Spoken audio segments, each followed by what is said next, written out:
Welcome back to This Week in History, the one where a back rub leads to Google. A little higher.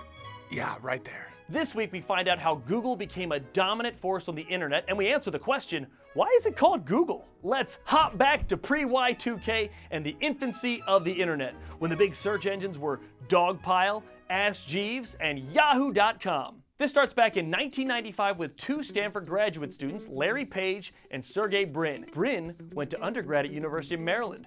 Yeah, Terps. Anyway, the two were looking for a way to organize information on the World Wide Web, and they decided the best way to do that was using math properties. I know. Their web crawler would use an algorithm to rank the relevancy of websites based on backlinks. Basically, to way oversimplify, when you go to a website and you see a link that goes to another website, that's a backlink. String enough of them together, you get a Google search. So the original web crawler they created was called Backrub, which is probably a little too creepy and also a little too clever. So what they found was that using backlinks actually brought more relevant web pages through your search engine. Investors loved it, and more importantly, the people using Backrub loved it. So as they got ready to launch worldwide, they decided to look for another name. Now the word Google is a mathematic term for a 1 followed by 100 zeros. And the founders basically, as the rumor goes, wanted to find a way to categorize that infinite information on the internet, and Google represented that idea. And this week in 1997, Google.com was launched. Within a decade, it had not only competed with those search engine giants, it annihilated them.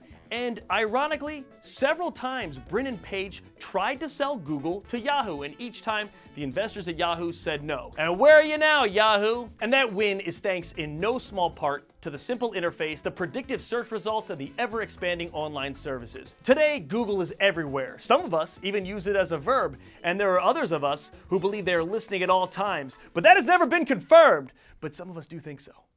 Hey, thanks for watching. You might have used Google to find this, and you're probably watching this on YouTube, which is a Google product. So if you liked it, like and subscribe down below. If you didn't like it, like and subscribe down below. See you next week on This Week in History.